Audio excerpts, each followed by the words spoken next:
Tunaingia sehemu ya 9 ya stori yetu, mfalme wa kisiwa cha Tony Pori. Tunaanza pale tulipoishia. Miaka miwili ikapita. Ilipita miaka miwili na kwa sasa hivi Bianca alikuwa kashawiva kwenye kujifunza uongozi. Na kwa sasa alikuwa tayari kukabidhiwa kiti cha ufalme. Ila baba yake akamwambia hawezi kuwa malkia bila kuwa na mume. Sasa siku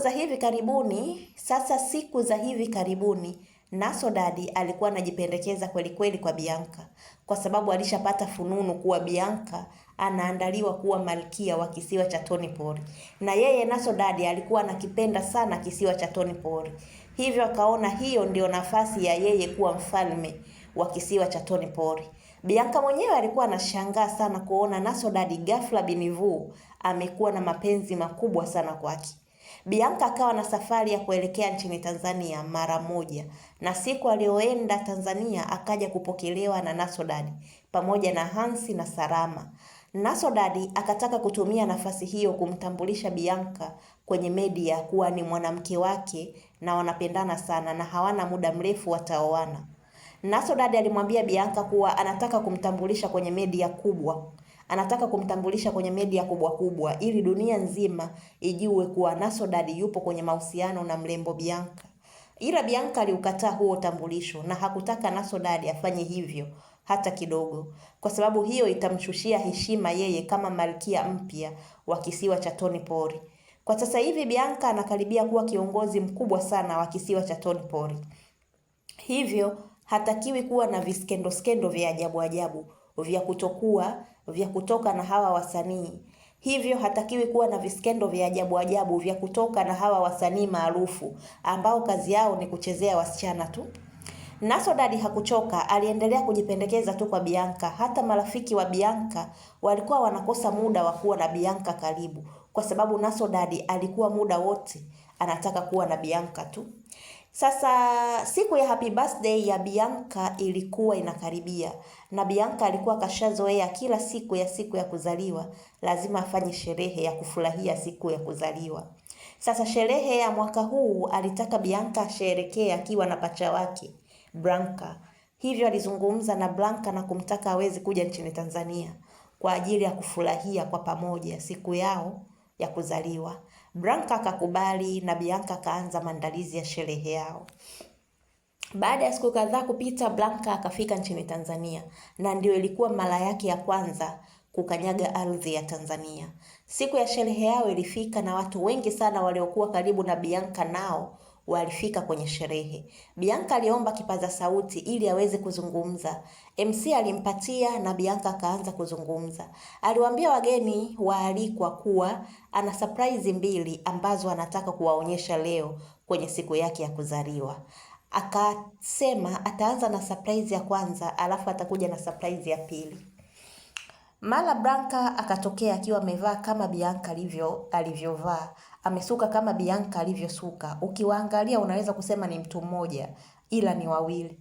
Watu wakawa wanashangaa sana, inakuwaje hii? Bianca akasema huyu hapa aliyekuwa mbele ambaye wamefanana kama fotokopi ni mdogo wake kabisa, ambaye wamezaliwa mapacha wawili. Yeye Bianca ndio Kulwa, huku mdogo wake ambaye ni Blanca ndio Doto. Watu walishangaa sana, maana hawakuwahi kujua kama Bianca na pacha wake. Walimpongeza sana Bianca kwa kuwa na pacha wake waliofanana namna hiyo. Nasodad ambaye alikuwa naye kwenye hiyo sherehe akaenda mbele alipo Bianca na Blanca, na kufika huko akasalimiana na Blanca kwa ukaribu sana, alafu akamwambia kuwa yeye ndio shemeji yake, mume mtarajiwa wa Bianca. Akasema Nasodad kumwambia Blanca kuwa yeye na Bianca wanapendana sana na mwisho wa mapenzi yao wanahitaji kuwa mke na mume. Pongezi nyingi sana zilienda kwa Bianca na Blanca na sherehe ikawa inaendelea. Baada ya muda Bianca akasema anahitaji kuwaonyesha surprise ya pili. Watu wakatulia ili kuisikiliza hiyo surprise ya pili. Bianca akasema hii surprise ya pili anahitaji kumtambulisha mwanaume ambaye anampenda sana yeye. Hapo Nasodad akakaa vizuri na kujipanga kusimama atakapotajwa. Bianca akaanza kusema kuwa ni mwanaume anayempenda sana na kila siku anamuota kwenye ndoto zake na kila siku anatamani kuwa na yeye Kila siku alikuwa anaficha, lakini leo anahitaji kumtaja mbele za watu ili kila mmoja aweze kumjua mwanaume mwenye furaha yake. Bianca akatabasamu na kushusha pumzi ndefu, alafu akasema, na huyo mwanaume si mwingine bali ni Hans. Hans alishtuka kweli kweli baada ya kutajwa.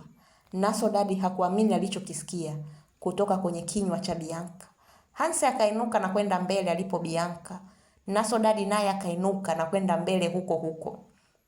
Hans na Bianca wakaanza kukumbatiana. Nasodadi akafika na kuanza kumlalamikia Bianca kwa hichi alichokifanya. Kwa nini kamfanyia hivyo? Kwa nini kamdhalilisha kiasi hicho?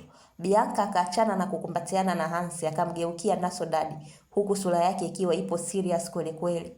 Akamwambia Nasodadi yeye akili yake inafanya kazi vizuri sana. Alishamgundua Nasodadi hana mapenzi ya kweli na yeye. Ila kajirudi kwake baada ya kusikia Bianca ni malkia mtarajiwa wa kisiwa cha Tony Pori. Nasodadi alijisikia aibu sana baada ya dhamira yake kujulikana. Akamwangalia Bianca kwa hasira huku anapumua kwa fujo, na baada ya hapo akaondoka hapo ukumbini. Bianca akaendelea kuzungumza huku akiwa na furaha sana kuwa wao hapo mbele, yani yeye na Hansi ni malkia na mfalme mpya wa kisiwa cha Tony Pori. Akasema Bianca kamchagua Hansi kwa sababu ni mwanaume anayempenda kweli kutoka moyoni kwake, na wala hajampenda kutokana na cheo chake alichokipata cha kuwa malkia wa kisiwa cha Tony Pori. Watu walipiga makofi na kumpongeza Bianca kwa maamuzi mazuri aliyoyafanya. Hiyo inakuwa sehemu ya 9 ya stori yetu mfalme wa kisiwa cha Tony Pori. Tutaendelea sehemu ya 10 ambayo hiyo ndio itakuwa mwisho kabisa wa stori yetu.